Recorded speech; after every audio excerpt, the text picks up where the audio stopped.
Students, I think you will be fine and doing well. Students, आज के इस video में हम पढ़ने वाले हैं आर्टिकल। तो आइए सबसे पहले हम जानते हैं कि आर्टिकल होता क्या है। एक्चुअली आर्टिकल एक तरह का एडजेक्टिव होता है जो फर्स्ट पर्सन के कॉमन नाउन से पहले प्रयुक्त होता है। और यदि हम बात करें आर्टिकल के प्रकार की, तो आर्टिकल हमारा दो प्रकार का होता है। एक इंडेफिनिट आर्टिकल होता है और दूसरा हमारा डेफिनिट आर्टिकल होता है। अब हम जानेंगे कि डेफिनिट आर्टिकल के अंतर्गत क्या क्या आता है और इंडेफिनिट आर्टिकल के अंतर्गत क्या क्या आता है। तो इंडेफिनिट आर्टिकल के अंतर्गत ए और एन आता है, जबकि डेफिनिट आर्टिकल के अंतर्गत केवल डी आता है। अब हम इसमें भेद प्रकट करेंगे, भेद जानेंगे। तो एक्चुअल में ए और एन दोनों का ही अर्थ होता है, ए और एन दोनों का ही अर्थ होता है एक। लेकिन इसका मतलब ये नहीं कि जहां मर्जी हम ए लगा दें और जहां मर्जी हम एन लगा दें। इसके पीछे एक नियम है। ए और एन दोनों का ही अर्थ एक होता है, लेकिन इसके प्रयोग में भिन्नता है। अब हम उस नियम के बारे में जानेंगे कि ए और एन का प्रयोग कहाँ होता है। एक्चुअली अगर हम इसको ध्यान से देखें तो इसके लिए हम दो नियम बना सकते हैं। तो जो हमारा पहला रूल है वह यही है कि वॉवल साउंड से शुरू होने वाले वर्ड से पहले एक की अंग्रेजी एन आती है और कॉन्सोनेंट साउंड से शुरू होने वाले वर्ड से पहले एक की अंग्रेजी ए आती है। चलिए हम इसको उदाहरण की वजह समझते हैं। अभी मैंने आपको बताया कि जो वर्ड वॉवल साउंड से शुरू होते हैं उनके लिए एक की अंग्रेजी एन आती है। जैसे हमारा पहला जो वर्ड है वह इंजीनियर है। इंजीनियर, यदि हम इसका प्रोनाउंसिएशन कर रहे हैं तो जो इसका साउंड शुरू हो रहा है वह वॉवल से शुरू हो रहा है, इंजीनियर। इसलिए अगर हम बात करें इससे पहले हमको ए लगाना है कि एन लगाना है, तो जाहिर सी बात है क्योंकि यह वॉवल साउंड से शुरू हो रहा है, इसलिए इसके पहले एक की अंग्रेजी एन आएगी। वहीं यदि हम बात करें दूसरे वर्ड की, तो जो हमारा दूसरा वर्ड है वह है एरोप्लेन। चलिए अब हम इसके बारे में बात कर लेते हैं किस साउंड से शुरू हो रहा है। तो दूसरा जो वर्ड है हमारा एरोप्लेन, अगर इसका भी हम प्रोनाउंसिएशन करें तो एरोप्लेन, यानी कि हमारा यह वॉवल साउंड से शुरू हो रहा है। तो अगर इससे पहले हम बात करें कि हमको ए लिखना होगा कि एन लिखना होगा, तो जाहिर सी बात है क्योंकि यह वॉवल साउंड से शुरू हो रहा है, इसलिए हम इससे पहले एक की अंग्रेजी एन लिखेंगे।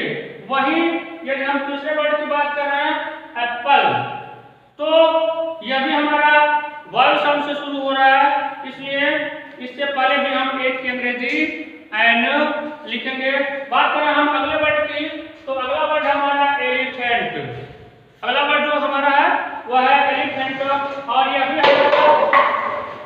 वॉवल साउंड से शुरू हो रहा है, इसलिए इससे पहले भी हम एक की अंग्रेजी एन लाएंगे। अगला जो वर्ड हमारा ऑनेस्ट, हालांकि यह शुरू तो हो रहा है, जो लेटर है वो हमारा कॉन्सोनेंट है, लेकिन जब हम इसका प्रोनाउंसिएशन करेंगे तो जो हमारा साउंड निकलेगा वह हमारा वॉवल साउंड निकलेगा, इसलिए हम इससे पहले एक की अंग्रेजी एन लाएंगे। क्लियर? चलिए अब हम बात कर लें दूसरे नियम की। तो हमारा जो दूसरा नियम है वह यही कहता है कि कॉन्सोनेंट साउंड से शुरू होने वाले वर्ड से पहले एक की अंग्रेजी ए आती है। चलिए इसको हम उदाहरण के जरिए समझते हैं। जैसे हमारा पहला जो वर्ड है वो है काइट, ठीक है। अब इसके पहले हमको एक अथवा एन में से एक यूज करना है, तो चलिए हम समझ लेते हैं कि हम यहाँ एक यूज करेंगे कि एन यूज करेंगे। तो सबसे पहले इसका हम प्रोनाउंसिएशन कर लें। तो ये हमारा काइट, इसका प्रोनाउंसिएशन हमने किया तो वो मिला हमें काइट। तो काइट हमारा जो प्रोनाउंसिएशन है वह कॉन्सोनेंट से शुरू हो रहा है, इसलिए अगर हम बात करें इससे पहले ए अथवा एन की तो इससे पहले हम ए यूज करेंगे। वहीं यदि हम दूसरे वर्ड की बात कर रहे हैं तो दूसरा वर्ड हमारा जो स्टार्ट हो रहा है वह वावल से स्टार्ट हो रहा है, लेकिन यदि हम प्रोनाउंसिएशन करें तो यह जो प्रोनाउंसिएशन हमको मिलेगा वो ये मिलेगा यूनिफॉर्म।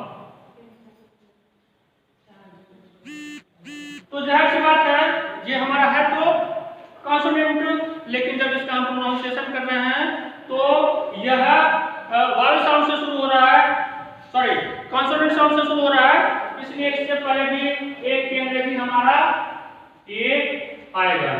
वहीं यदि हम अगले वर्ड की बात कर रहे हैं तो अगला वर्ड हमारा फार्मर, और यह भी कॉन्सोनेंट साउंड से शुरू हो रहा है, तो इससे पहले भी हम एक की अंग्रेजी ए लाएंगे।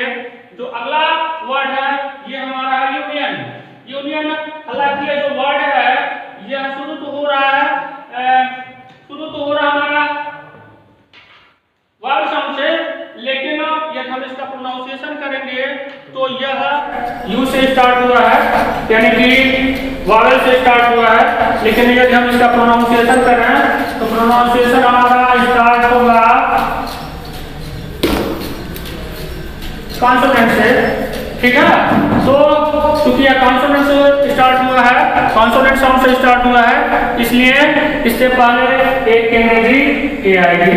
उसी तरह से यदि हम अगले वर्ड की बात करें तो हमारा अगला वर्ड है रैबिट। ये हमारा इसका यदि हम प्रोनाउंसिएशन करें तो ये भी हमारा कॉन्सोनेंट साउंड से शुरू होगा, इसलिए इससे पहले भी एक की अंग्रेजी हमारी ए आएगी।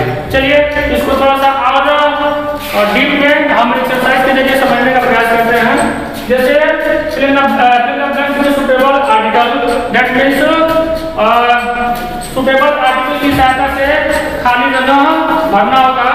पहला जो हमारा सेंटेंस है the cow is space useful animal, तो जो ब्लैंक है इसमें हमको सुटेबल आर्टिकल यानी कि ए अथवा एन का यूज करके फिलअप करना है, भरना है। तो चलिए हम बात कर लेते हैं कि इससे पहले हमें ए यूज करना है कि एन यूज करना है। तो जो हमारा जो वर्ड है ये हमारा यूजफुल, चलिए इसका हम प्रोनाउंसिएशन कर लेते हैं। तो यह प्रोनाउंसिएशन जो हमारा होगा वह होगा यूजफुल। तो अगर हम इसके साउंड की बात करें तो यह जो हमारा साउंड है वह कॉन्सोनेंट का साउंड है, इसलिए हम इससे पहले ए लाएंगे, जैसा कि हमने दूसरे वाले नियम में बता दिया है। अगले सेंटेंस की हम बात करें, अगला सेंटेंस हमारा सी रीड्स इन स्पेस यूनिवर्सिटी। तो जो हमारा वर्ड है यूनिवर्सिटी, सबसे पहले इसका हम प्रोनाउंसिएशन करते हैं। तो यूनिवर्सिटी का यदि हम प्रोनाउंसिएशन करते हैं तो यह भी हमारा कॉन्सोनेंट साउंड से शुरू हो रहा है, इसलिए इससे पहले भी हम एक की अंग्रेजी ए लिखेंगे। यदि हम बात करें अगले सेंटेंस की तो अगला सेंटेंस हमारा he has space 1 rupee note. जो हमारा मेन वर्ड है जिससे पहले हम एन यूज करना है वह है 1। तो सबसे पहले इसका हम प्रोनाउंसिएशन करना है, तो 1 का हम प्रोनाउंसिएशन करेंगे तो ये हो गया हमारा प्रोनाउंसिएशन। तो यदि हम बात करें स्टार्ट होने वाले साउंड की तो यह जो हमारा साउंड है वह कॉन्सोनेंट साउंड से स्टार्ट हो रहा है, इसलिए यहाँ भी हम एक की अंग्रेजी ए लाएंगे। यदि हम अगले वर्ड की बात करें तो हमारा अगला वर्ड है, सॉरी मेरा अगला सेंटेंस है my uncle is space MLA. तो जो मेरा मेन वर्ड है जिससे पहले हमको ये एन यूज करना है वह है एमएलए। चलिए सबसे पहले इसका हम प्रोनाउंसिएशन कर लेते हैं। तो यदि हम प्रोनाउंसिएशन करेंगे तो ए ए, ये हमारा प्रोनाउंसिएशन होगा। अगर हम शुरुआत की बात करें, साउंड की बात करें, तो ये भी जो हमारा है वह वाल साउंड से शुरू हो रहा है। तो ये वाल साउंड से शुरू हो रहा है, तो इससे पहले हम एक की अंग्रेजी एन लाएंगे, जैसा कि पहले वाले रूल में मेंशन किया गया है कि वाल साउंड से शुरू होने वाले वर्ड से पहले एक की अंग्रेजी एन आती है। अगले सेंटेंस की हम बात करें, the Taj Mahal is special historical building. तो जो हमारा मेन वर्ड है ये है हिस्टोरिकल। इसी से पहले हमको ये सब एड यूज करना है। तो चलिए सबसे पहले इसका हम प्रोनाउंसिएशन कर लेते हैं। तो प्रोनाउंसिएशन हम करते हैं, तो ये हमारा प्रोनाउंसिएशन। तो जो हमारा साउंड स्टार्ट हो रहा है, जो हमारा साउंड स्टार्ट हो रहा है वह वावल से स्टार्ट हो रहा है, वावल साउंड से स्टार्ट हो रहा है, इसलिए इससे पहले भी हम एक की अंग्रेजी एन लाएंगे। और जो हमारा अगला सेंटेंस है, he has space beautiful umbrella. जो हमारा मेन वर्ड है वो है,